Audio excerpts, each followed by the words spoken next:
Highway in Cleveland, or visit donledford.com for details. Don Ledford, where we say yes. It's on-time traffic with Commander Chuck.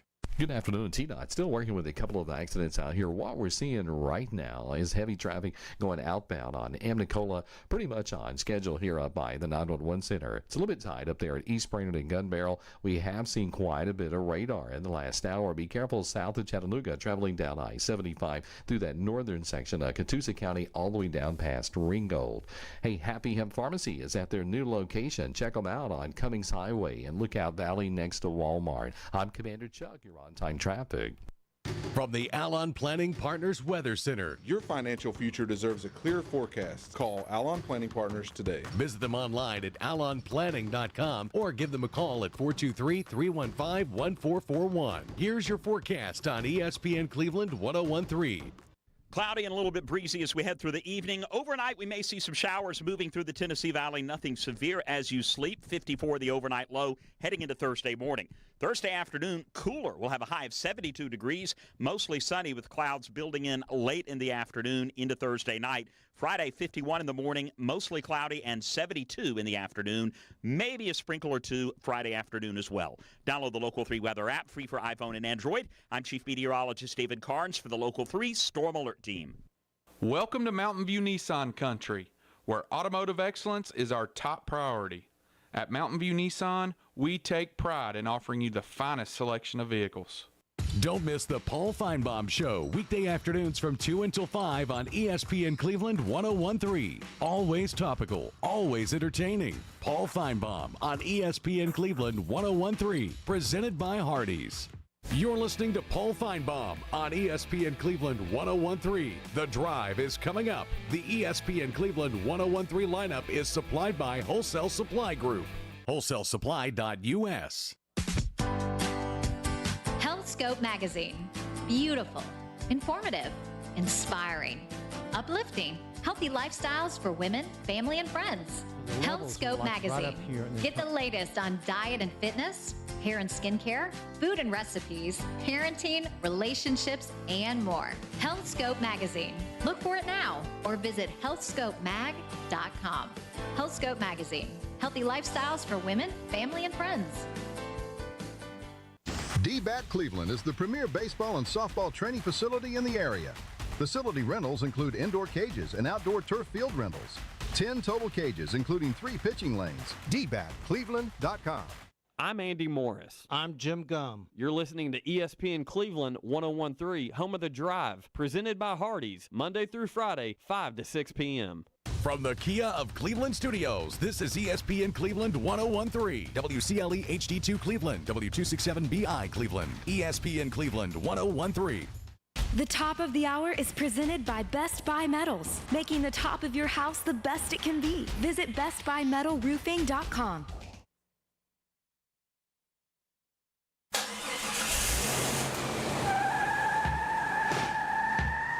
It's time for The Drive on ESPN Cleveland 101.3, presented by Hardee's. We will bring you nonstop sports news from the national and local scene and everything in between. So buckle up and join in on the conversation. It's The Drive. Don't take no slap. Welcome into The Drive here on ESPN Cleveland. Hope everyone out there is having a good afternoon. I am Jim Gum, and I have a special guest. Andy can't be here today. He's got family issues that he's dealing with. But Mark Smith is joining us right now. Big shoes to fill once again, Mark, as you fill in for Andy, man. How's everything in your world, brother? Everything's great. It's great, Jimmy. Good to be here again. I always appreciate you coming in here. And it's the old man show when you and I do the show, is it not?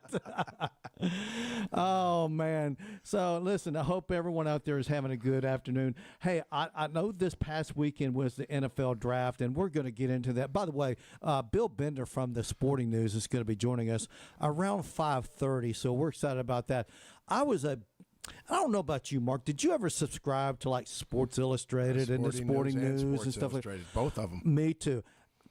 the young people, they don't understand how awesome the Sporting News was. Oh, it was tremendous. It was the best national publication, and I love Sports Illustrated. Sports Illustrated was great with photography and everything, Right. but as far as meat and potatoes, the guts, there was nothing better than the Sporting News. And I was a subscriber to that forever. You know? I somewhere, I don't know where they're at in my house, probably in the attic. I've still saved got a bunch of them. I did too. That was Sports Illustrated. Sports Illustrated did a great job too.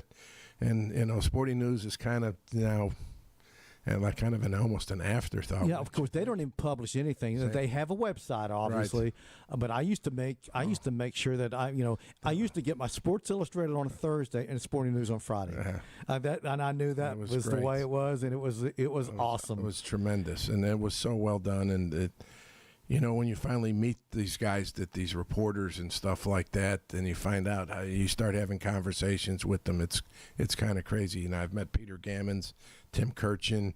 Oh, I love Tim Kirchin, by the way. Tim Kirchin, the nicest guy, the nicest, politest guy. I used to have him on as a semi-regular guest when I was on in Chattanooga, and but he's just he knows baseball. I mean, just the history of it. He can rattle off stuff. He's a walking encyclopedia. He really is. There's no question. Him and Peter Gammons. I've never talked to Peter Gammons. Peter Gammons is an interesting character. Bob Costas. I had the pleasure of meeting him. But these guys, Kirchin is just, he's a little leprechaun. He's like, he's little. He's like 5'4". And you start talking to him about baseball, and he'll go on and on and on and on. And he said, well, do you know that, he pitched over here and then he played over here before he came to the Cubs? He did this, he did that. The guy is just unbelievable. He like you said, he is a walking encyclopedia.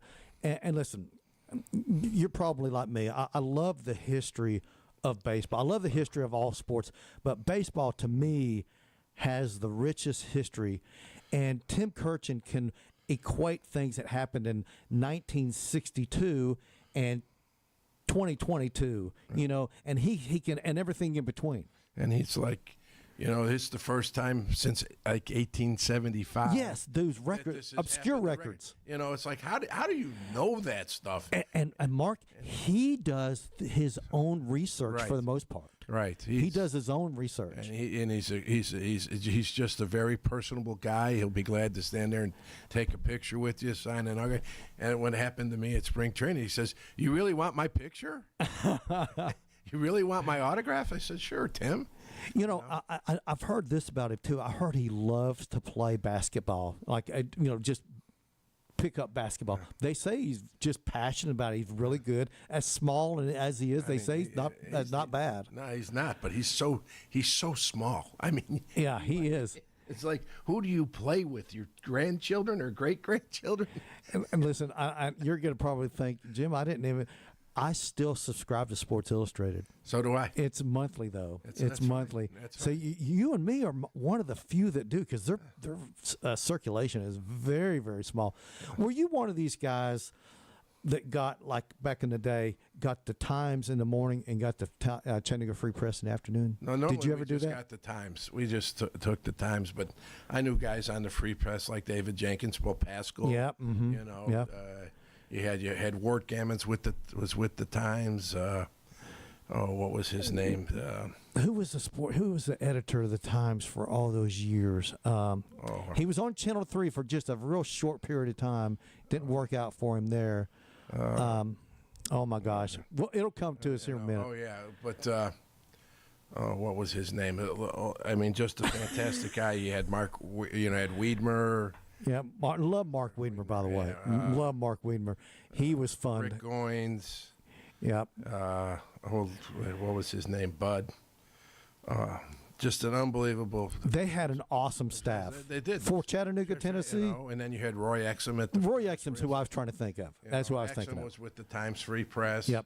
So, but he was a character. Let me tell you what my mornings used to compose of.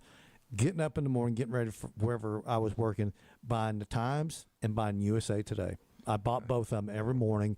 The Times was more all the local stuff around here, and the USA Today was covering everything nationally. Right. You know, so I did that. That was my routine forever. Well, I'm fortunate enough that Bob Nightingale, that's the beat writer for baseball for USA Today, is a very personal friend, and I send him a couple zingers every now and then, and it's just the amazing things that these guys and the stories that they have to tell. That's outstanding.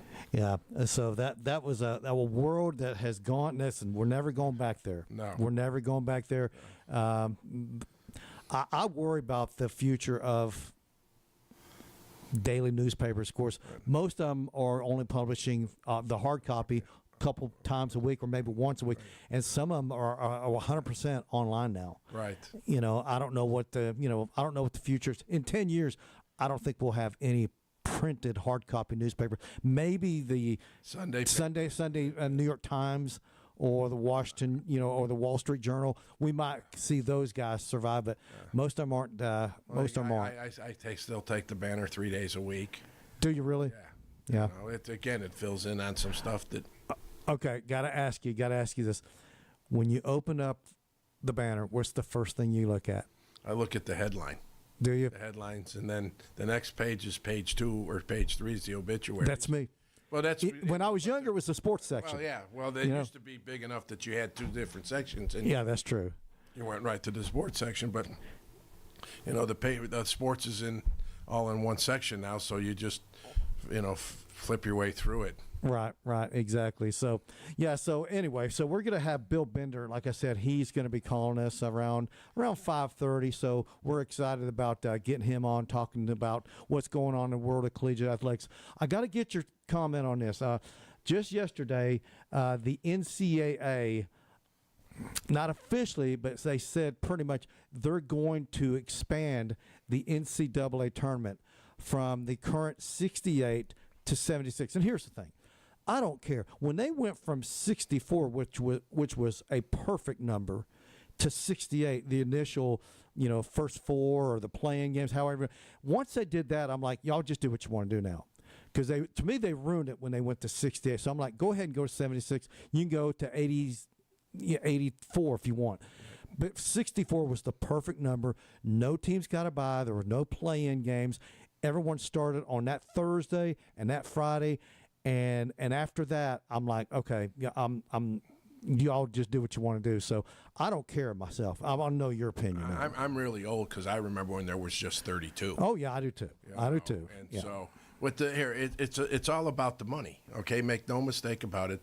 The number one revenue source for the NCAA is March Madness. Yes, because because football is not under the jurisdiction. The college football playoff, the NCAA back.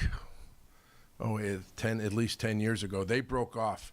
They gave the college football playoff, hey, that's all you guys. Yep. We ask that you use our rules, which they do, which they've modified them so, like the parents get a stipend for air travel and hotel, so they can go see their kids play, and which is normally a blatant violation. It is, but now they've expanded that, and that's made a nice thing. So here you got a kid that's playing at Georgia or Alabama or at Indiana this past year that you can go see your kid play.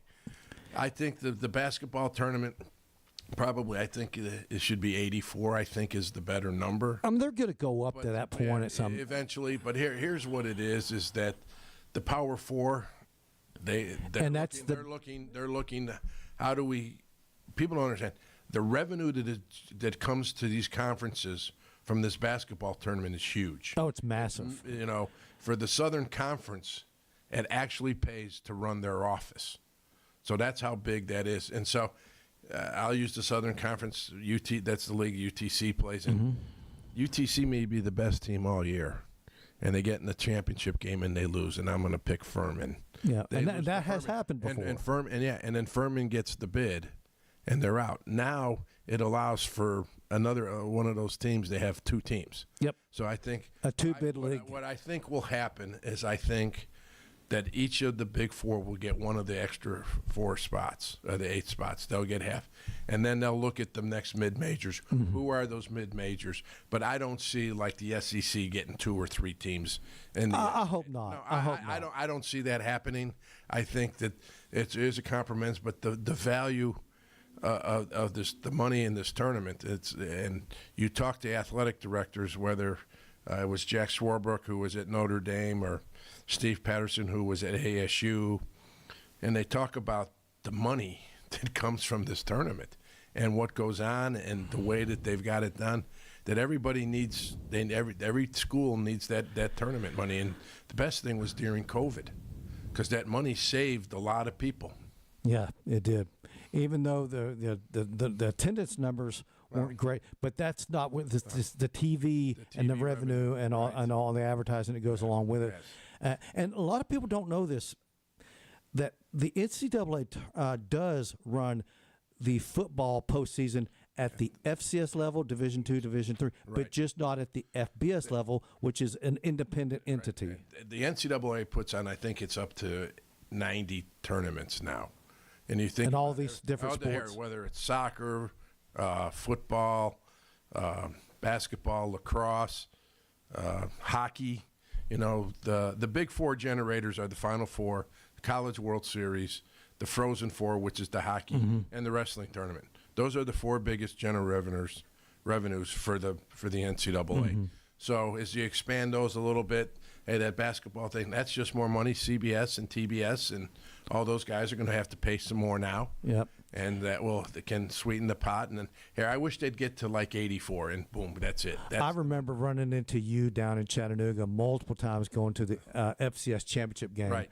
I think I went all but maybe 2, maybe 3 years I didn't go, but it was just a regular thing. It was so much fun. Oh, and when Appalachian State or Georgia Southern would come, the place was packed. Right. Well, here, Tennessee, UTC lost out to Frisco, Texas, and the state of Texas put up, I think it was like $1 million+. And the NCAA, of course, hey, if we can eat into the cost of putting the thing on, we're going to do it. Yeah. And that's a shame. But the state of Texas really got involved and made a push, and they still play. They play in a soccer stadium. Yeah. By the way, see if you know this. Do you know where the FCS championship game was played this past season? Frisco was being renovated. The stadium was being renovated. Played in Nashville at Vanderbilt. That's right, at Vanderbilt. Yeah. Vanderbilt Stadium. Yeah. So Tennessee got it back, but not quite to Chattanooga. Right, yeah. But well, Mark Wharton was the chairman of the committee this year, who was the athletic director at UTC. Yeah. So, boy, it's been gone a long time now. Right. It's been gone a long time. I still remember Colgate played who. I forget, but who they played, and they were the people from Colgate were great, and they had, like I remember UMass coming down. UMass came down. Yeah. Montana was here. I think Delaware. Did they knock the Blue Hens came down one time? But what a great experience that was, and unfortunately, the state of Texas has a little bit more money, and they got behind it, and yeah, there's business. Something about black gold. I don't know what that means in the state of Texas. I can tell you real quick, it's oil. Yeah, I know. And you think about it, like the big guy at Texas Tech, he's an oil guy. I mean, and that's why and we've talked about this before. The traditional, and I've said this before, I think the traditional powers, the Alabamas, Georgias, Ohio States, Michigans, Notre Dames of the world, they're always going to be in the mix, but you're going to see some teams rise up from time to time. And Texas Tech is one of those. As long as they get that billionaire that's funneling money into that program, listen, of course, we don't know what's going on with their quarterback now. Well, that's another story. But here is, if you got a guy that's willing to write a check, okay? Like Mark Cuban did for Indiana. And you take a look at Texas Tech, the pitcher, the softball pitcher, yes, got $1 million in Texas beater. Okay, Mm-hmm. But you look at some guys like Steve Cohen, who owns the Mets. Okay, Steve Cohen last year, I was told, made $40 billion. My goodness. Okay, so through his hedge funds and all the things that Steve Cohen does, the New York Mets last year lost $350 million. Think about that, $350 million. That's more than the payrolls of all the teams in Major League Baseball. It sounds like the Live tournament.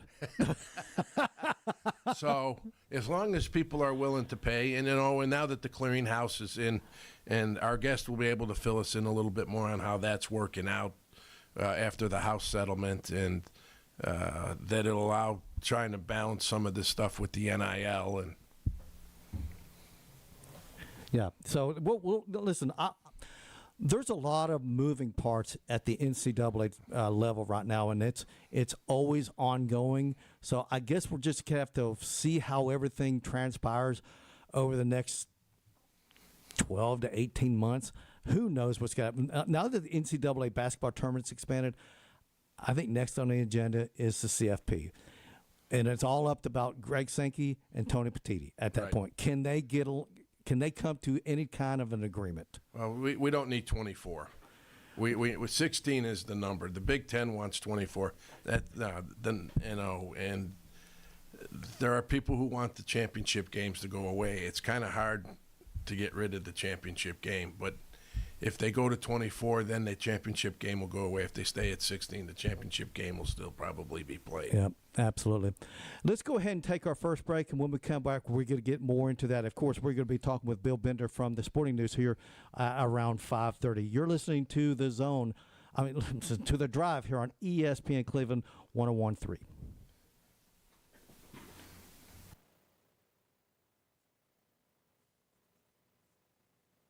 The Drive will be back after a quick timeout. Stay tuned for more nonstop sports talk on The Drive, presented by Hardee's.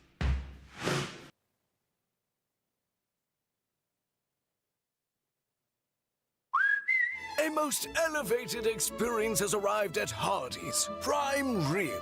Tender, succulent prime rib. Bathed in au jus. Placed upon char-broiled Angus beef.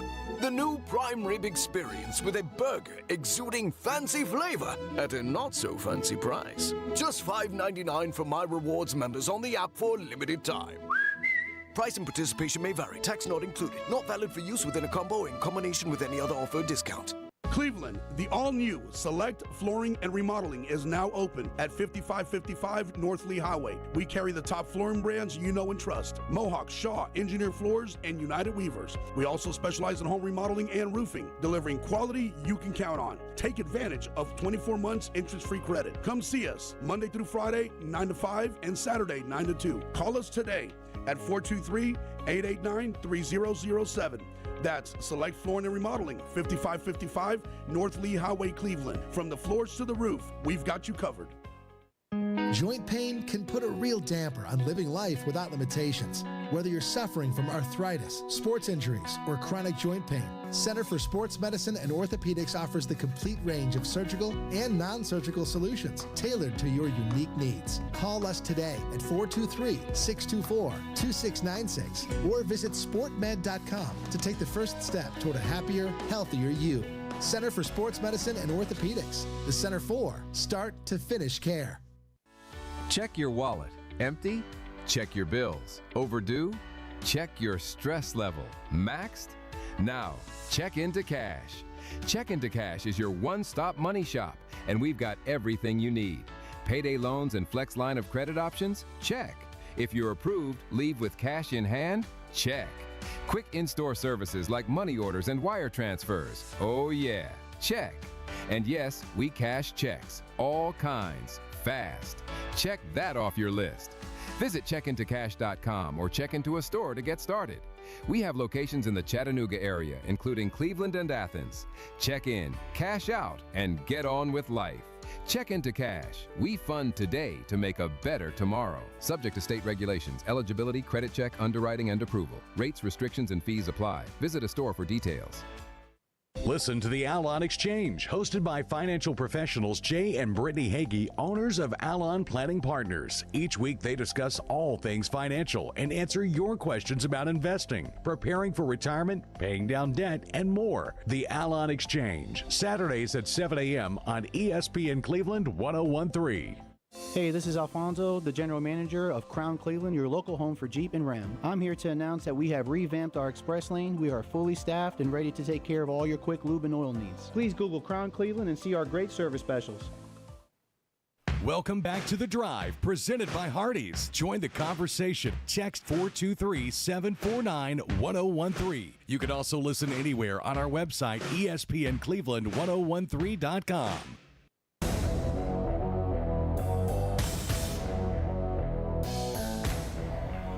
Mayfield Dairy Chocolate Milk is a great recovery drink for athletes or anyone who exercises. Rich in calcium and vitamin D, get Mayfield's famous chocolate milk at numerous locations in our area. Find out more at mayfielddairy.com. And, of course, Mayfield's is a sponsor of Atlanta Braves baseball here on our station. And, of course, Atlanta stays hot with a 5-2 victory over Detroit last night. It looked like they were going to get a shutout. Detroit with a 2-run homer in the ninth inning to make it 5-2. But, Mark, these Braves, man, they looked like the real deal to me. I mean, they look good. They're good, and what the nice thing is the teams that people thought that would give them the most time, the Mets and the Phillies, they're really struggling. Very much so. Very, very struggling. So, the bigger lead you can get, the better it is, especially early, because people don't realize the games in April and May count. They do count, and so many people dismiss, things in April. But listen, they're sitting 7 games in front of the Washington Nationals. Or, the Miami Marlins. Washington's 8 back. The Phillies and Mets are both 10.5 games out of first place. It's like we've talked on this show before. You can't win the division in April, but, man, you sure as heck can lose it because you don't want to get so far behind. And the way that the Phillies and Mets are going, I don't know if there's a magic wand out there, but they need it in the worst way. Well, the Phillies fired Rob Thompson, and they brought in Don Mattingly, which is interesting. That is interesting. But Mattingly's son's also the assistant GM with the Phillies. I wonder if nepotism played a part in that one. Well, Donnie Baseball here. Don Mattingly's a good baseball man. He's a very, very intelligent baseball person, and that's a pretty good choice to fill in. And he was down there in Miami. Right. We understand what the situation down there is. It's always bleak, because they're nothing more than a AAA farm team for the major leagues, unfortunately. And I hate it for the fans that are down there in Miami, but that's just that's the way that organization is run. And Mattingly had no chance to succeed down there. The team should not be in Florida, where you have spring training. It's like the Diamondbacks. People question the Diamondbacks. However, the Diamondbacks have been fielding a competitive team the past couple of years. But in Miami, they shouldn't have a team. Miami, they have proven over and over that they probably shouldn't. Their attendance is the worst in the National League every year. But Tampa Bay, they've got such a good team, and they do it through scouts, and they build their program, and they've got a lot of good players in Tampa. Oh yeah. And like I said, I've said this before, and I know that Charlotte, Nashville, or Salt Lake City, a few other cities out there. I would still like to see a team back in Montreal. I don't know if that's going to ever happen also. But, I think Miami, and I know there's talk about expansion. Before you expand, you need to get the markets correct for the existing teams. And I think Miami is one of those that I could see them relocating at some point. There's no question in here. The expansion teams will be Salt Lake City and Nashville. I'd be shocked if it was anything other than. I know Charlotte's out there, Portland's out there, but I'm like you. I think Nashville is almost the Nashville group is so far ahead of everybody. It's not even funny. And Salt Lake City, the money that's floating around out there is insane. All right, so let's talk a little bit about your Chicago Cubs. They're sitting there a game and a half. Wait a minute, they're 18-12. Right. Listen, everyone in the National League Central is above 500. It's incredible here. The Pirates are in last place, 16-14. Right. It's incredible. That division, I don't know. They're not going to all stay above 500 all year because they play each other too much.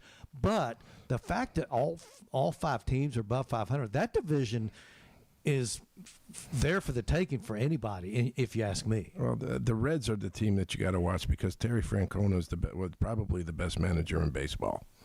And what he's done with that team and what they've got and the pieces that they're putting together, they're good. Hey, the Cubs are doing it.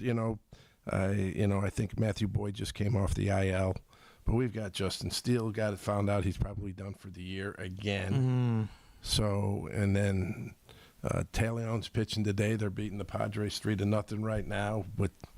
And the Padres, that's a really hot team, too. They're only a half a game out of first place. Well, they got a good ball club. They've got ownership issues because and I want to say the last people's name was Stanley, was the people that owned that thing. And the gentleman that ran it with an iron fist. And now the kid's fighting with the mother over the ownership of the team. And So that creates problems in the front. And the front office is fighting. So we'll see with that. But there's money there, and they got to compete with the Dodgers.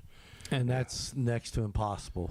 Well, I mean, the Dodgers have an unlimited amount of money. They hire, they've got a great scouting system. They've got a decent minor league system, but man, free agents flock there, man. Well, you develop players. They also develop. They do develop, and that's why. And the thing you got to think about this: when the Dodgers go to the first round of the draft, they're drafting 28, 29, and 30. So the majority of the good players, first round players, are already gone. But they do a good job developing their players. They spend money on scouting. They spend money on player development, and they run it like a business. People think that the Dodgers are bad for baseball. I happen to think Dodgers are good for baseball because they go do things that, they've got a couple players that you can't do something like Shohei Ohtani's contract. Okay, deferred. It's $700 million for 10 years. Okay, the international broadcast rights for the Los Angeles Dodgers. $700 million, 10 years. Then he defers the contract, takes $2 million, defers the rest. You don't think those people at Guggenheimer know how to invest money? Yeah. Okay? Yeah. And then you take Yamamoto, who's the pitcher, and he's got the tire company, the Japanese tire company. Yokohama, right? I think that's right, yeah. But here, they're able to do that. There's not an American player. You tell me an American player that somebody can go to a company and say, we want to support that guy. That's a nationwide player. Isn't that crazy? We don't have a player like that. No, we don't. And especially that lives in the country because they're great players. I mean, who's going to, somebody going to write a check for Trout? Or Judge? Or Cal Raleigh? No, I mean, no. See, you're not going to get a company out of Charlotte, North Carolina to sponsor Todd Raleigh. Yeah. You're right. You're 100% right. There's no question about that. So, yeah, but like I said, I love baseball seasons here. It's going on. We're only 15% of the season's already completed. But like you said, all these games that people are winning in April, if you win your division by a couple games and you were up by 6 or 7 in April, then you can go back and, like, say the Braves do this. They can go back and say, yeah, that big win that we had against Cleveland in April, that was the difference between us being division champs or maybe finishing second place. So stuff like that. I always love it when people dismiss April. I'm like, no, all these games count. So no, the Braves are hot, man. I would say the Braves are the hottest team in baseball right now. I mean, they are really, really hot. So I've got to get your take on what's going on with Live Golf. We've seen the stories. Mark, I thought when they first announced this, I thought, ooh, the PGAs, they better be careful. PGA better be careful. It turned out PGA knew exactly what they were doing.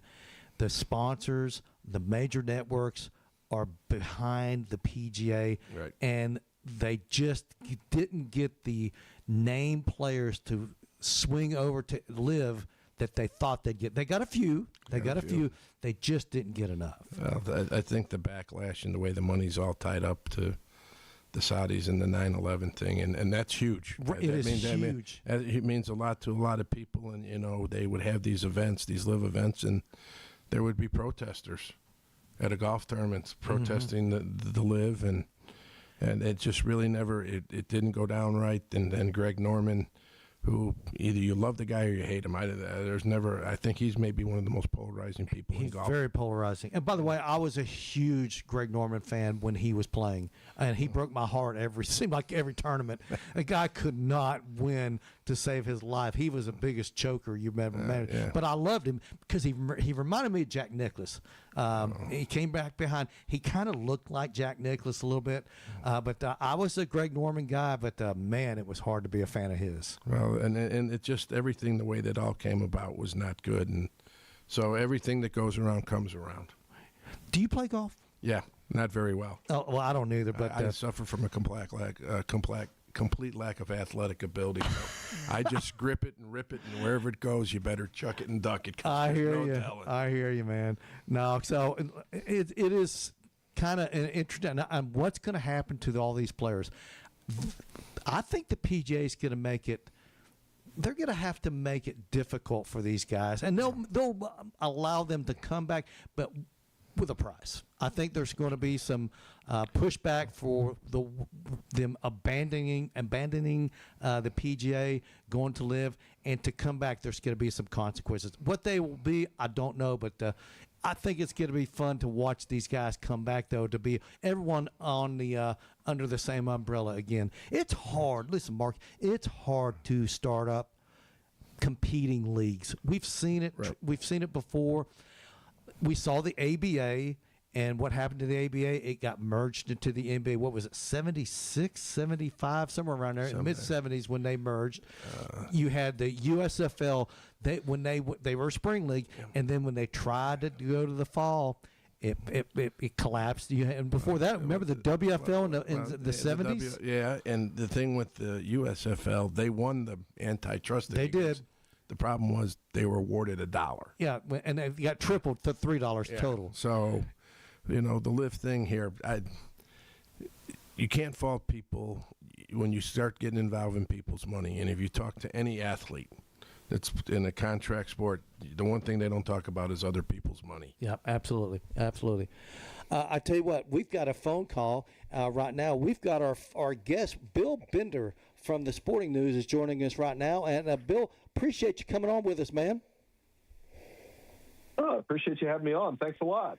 Yeah, of course, Bill, with the Sporting News, and you're the 2025 Football Writers Association of America president, of which I've been a member for over 20 years, so I'm a big fan of the FWAA. All right, first question for you, Bill. Are you okay with March Madness expanding from 68 to 76 teams? Not really. Our Mike DeCourcy, a colleague, good friend, wrote a column about it and all the reasons why, it's going to water down the tournament and it's about money. We all understand that. I think, to me, I always make kind of the joke that I believe that the NCAA tournament bracket, for those of us who still have a printer, you can print it out and it's on one page. I don't know if we can do that with 76 teams. It's going to shrink the font a little bit. I think it's also going to, I guess I'm just a guy that I've always been of the opinion that the tournament doesn't really start for me until Thursday at noon. I know we have playing games. I just don't feel the same until noon on Thursday. Well, and I said this earlier before we got you on, is that when they went from 64 to 68, I was like, okay, you guys, you've messed it up for me now. So after that, I'm like, y'all just do what you need to do, because to me, it should have stayed at 64. And because I'm like you, the tournament starts at noon on Thursday, but unfortunately, we're in the minority for sure. This past weekend, we had the NFL draft. Was there anything that stood out to you from your perspective about what happened over the last 3 days on Thursday, Friday, and Saturday? The disparity between the Power Four and the Group of Six, and even the disparity between the SEC and the Big Ten and everybody else. The Big 12 and the ACC didn't really have that many players selected in comparison to the SEC with 87, the Big Ten with 68. I mean, these were record-setting moments for the SEC. So, yeah, I think that's one thing that stands out. I mean, obviously, Ohio State had several players drafted off that team. I mean, what a graphic they were able to make when you can put 11 graphic over a 2-year period in the NFL as draft picks. That's pretty good. But yeah, I mean, those were a couple of the takeaways. It was a lot of fun. We're at Sporting News, and we have a lot of good content over there. Talking about the SEC and the Big Ten, and they're separating themselves from the ACC and Big 12, in my opinion, it almost is. It's getting to a point now where those two leagues are just growing and becoming so much more dominant. Is it good for collegiate athletics to see the SEC and the Big Ten dominating as much as they are? And we're talking mostly football and basketball, the two big revenue, sports. But they seem to be separating themselves even from the ACC and Big 12. Yeah, it's a corporate takeover of sorts. That's the phrase I would use. I love college football as a regional sport. I mean, you guys are I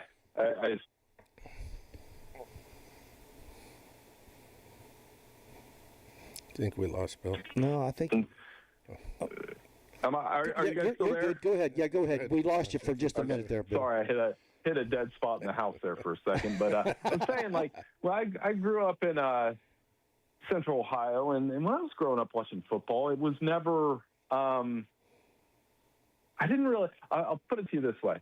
I didn't care as much about the SEC or the ACC or the Pac-12 because you were so hyper-focused on your region of the country, the Big Ten. Now, I think what's happened in the playoff and the BCS era is it has become a national sport. And as you become a college football writer, you love watching SEC football and ACC football. But now it really has become the SEC, and the Big Ten is kind of like the NFC and the AFC. And they're competing for national titles and playoff spots and money and revenue and TV spots. With the networks, it's become a network game too. So I don't know. I know those changes are good for the pocketbook and good for the wallet, but I don't know if they're good for like the soul of college football, right? Like with the conferences. Bill, it's Mark Smith. How you doing today? Hey, I'm doing great, man. Thanks for having me. Growing up, I grew up in Chicago, so I was used to the Ohio State, Michigan game, Notre Dame, USC. So I do that now and moved down to Tennessee, and I'm a Tennessee guy. I think what's happened to college football with the Big Ten and the SEC is where the money's at. The two biggest conferences have the two biggest TV contracts, and where the Big 12 and the SEC or the ACC just can't compete. They just don't have the quality products that the SEC and the Big Ten have. No, I think you're right, and I think so if you grew up in Chicago, you're around Notre Dame too, and I lump Notre Dame in that as well. It's like we want to see playoff matchups with Ohio State and Michigan and Notre Dame, and I think one of the things the Big Ten did that's really working out for them right now with the 3 straight national titles is they've created a coast-to-coast league. I was never and you could say the same growing up in Chicago. So you would wake up when you were growing up, 11 o'clock game was a noon game. Right. Right? Like now there was last year, I remember staying up for a USC-Michigan State game that had an 11 or 11:30 kickoff. Mm-hmm. And I was up watching that game. So that's how the game's changed from that standpoint as well. Again, don't know if it's good or bad. I think some of the rivalries are still very healthy. We've got other things going on in college football that made it possible for the Indiana Hoosiers to win a national title last year. Although I would argue that was a lot about Curt Cignetti and his talent evaluation more than anything else.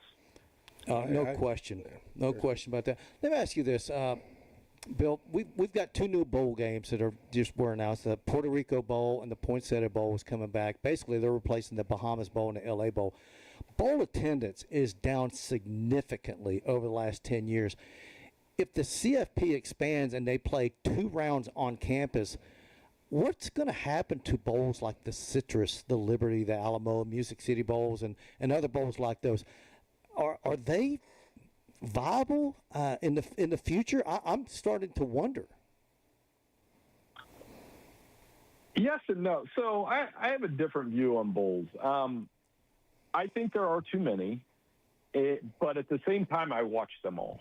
I do. I sit and watch the Bush's Baked Beans Bowl between Toledo and Louisville last year, and I was watching it because I just love watching those games for some reason. And I think part of it is, so I went to a Mid-American Conference school. I went to Ohio University, and you remember a time going through college where, only 1 or 2 MAC teams went to a bowl game. Now you got maybe too many, but I sat up and watched Ohio in I think it was the Scooters Coffee Bowl. I love the names of the bowl games as much as anything. But to your point, if we go to 16, I think we could trim the number of bowl games down to like 20, and we'd be okay. Make them more exclusive, make better matchups.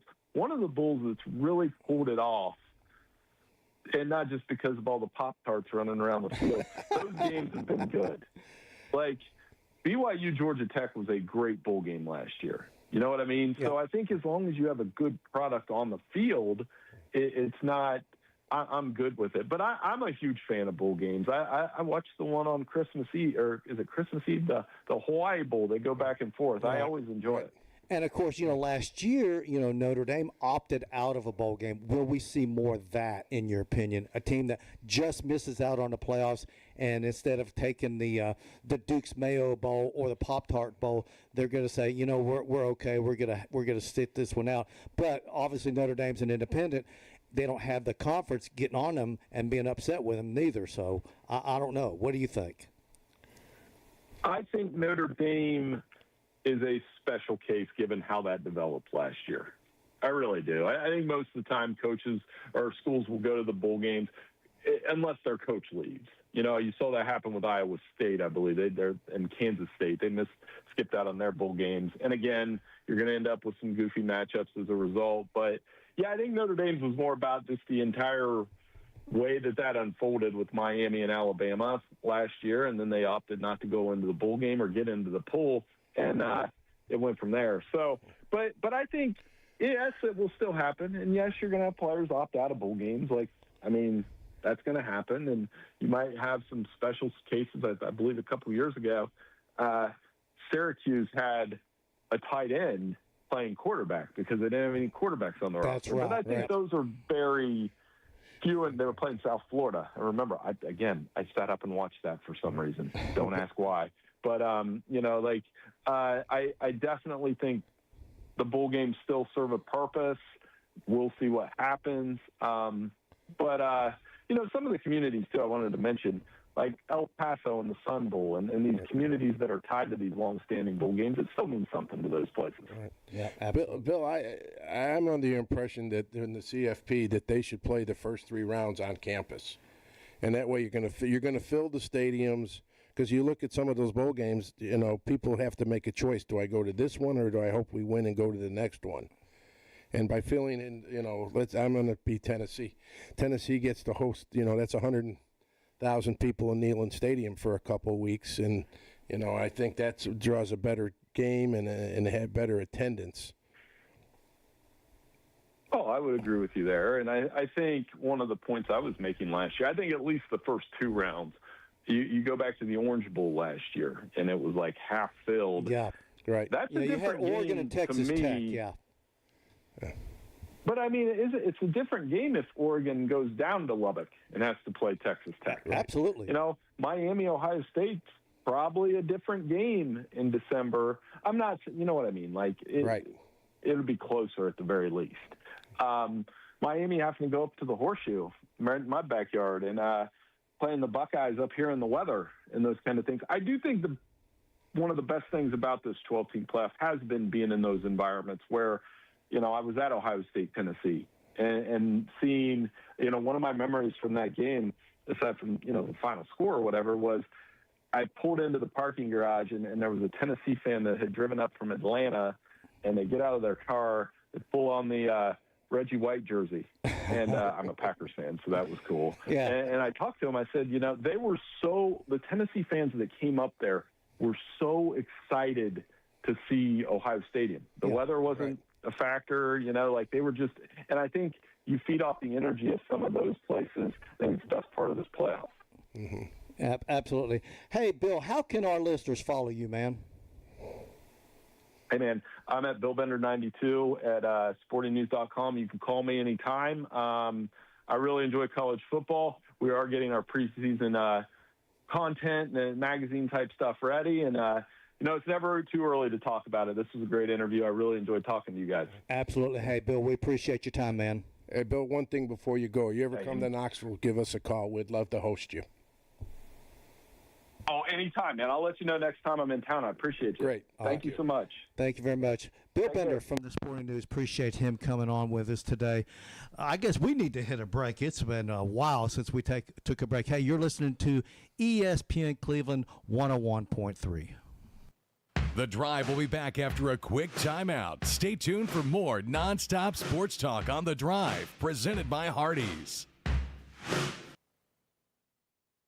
Look out, Peter Cottontail. This is John Davis, the trade-in man at Kia Cleveland on South Lee Highway, announcing our hopping sales event. Right now is the perfect time to hop out of your old car and hop into a new Kia, even if you have months left or still owe thousands. Want all the carrots for your trade-in? Nobody does it better than the trade-in man. Are you sick and tired of driving around in a car that you don't even like? Silly rabbit. Just because you have bad credit doesn't mean you have to drive around in a bad car. At Kia Cleveland, if you've got a steady job, our lenders will say yes to you and yes to your situation, even if you have bad credit or no credit at all. So hop on over and see me, John Davis, at Kia Cleveland on South Lee Highway, the #1 volume Kia dealership in Tennessee, where buying a car is as easy as 1, 2, 3. Looking for the dealer who's gonna give you more. Kia of Cleveland Superstore. Negative trade equity financing, new loan subject to lender approval, expires month end. KiaofCleveland.com. When did breakfast get so bougie? At Hardee's, we're making breakfast so budgety with the $3.99 sausage biscuit meal deal. Made from scratch biscuits, a juicy grilled sausage patty, plus crispy hash browns and a drink, just $3.99. Ipso facto, it's not bougie, it's budgety. The $3.99 sausage biscuit meal, only at Hardee's. Price and participation may vary. Tax not included. Not valid for use within a combo or in combination with any other offer or discount. Joint pain can put a real damper on living life without limitations. Whether you're suffering from arthritis, sports injuries, or chronic joint pain, Center for Sports Medicine and Orthopedics offers the complete range of surgical and non-surgical solutions tailored to your unique needs. Call us today at 423-624-2696 or visit sportmed.com to take the first step toward a happier, healthier you. Center for Sports Medicine and Orthopedics, the Center for start to finish care.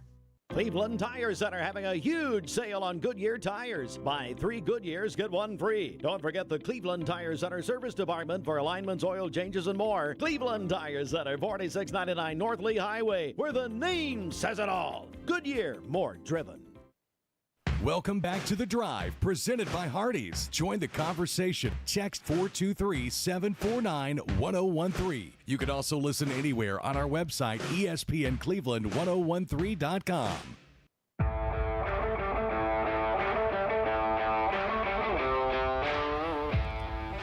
The Center for Sports Medicine and Orthopedics Urgent Care in Cleveland is open Monday through Saturday for walk-in care.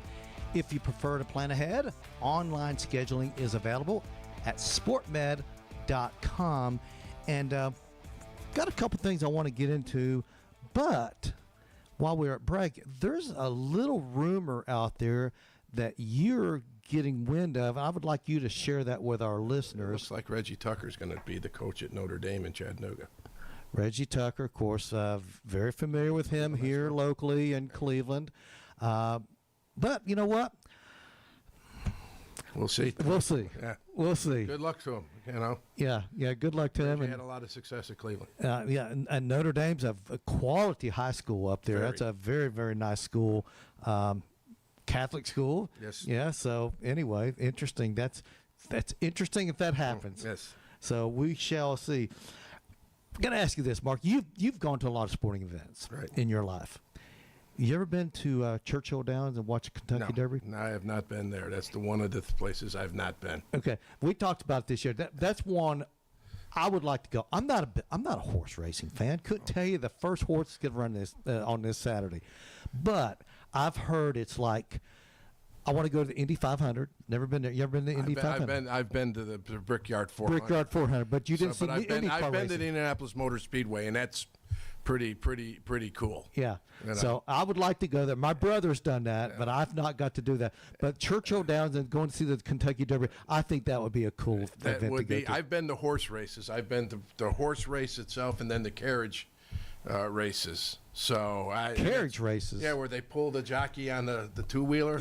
I didn't even know they had those. Oh yeah. What are we in, like the Rome back in the well, it's kind of, but it's the trotters is what they call it. Man, and you talk about, to watch those animals run, you know, out in Phoenix, I was, for my birthday, we went to the track, and My buddies paid a couple bucks, and they named the race after me, and they took a picture. That It's is amazing. hilarious. But you see these animals, and they're athletes. Okay? Yes, I know. And you see the muscles in their legs and their hindquarters. It's amazing to watch them run. I think I saw where like 90% of the horses going to be running at the Kentucky Derby, the 152nd running of the Run for the Roses, have some type of connection to Secretariat. Wow. The greatest horse race, horse of all time. Greatest ever. Yeah. Especially when you think when it won the 1973. The Belmont Stakes, when he ran away with What, it. 30-something lengths? Oh, it was insane. And still, by the way, holds the record for the Kentucky Derby, the Preakness, and the Belmont. Still holds the record. And then, after he died, his heart was so big. Yes, it was twice the unbelievable. size. And it was amazing that it was like the Grinch. No, man. No. Oh, wait a minute. That was his start was too small. All right, let me ask you this, Mark, since I'm talking about this.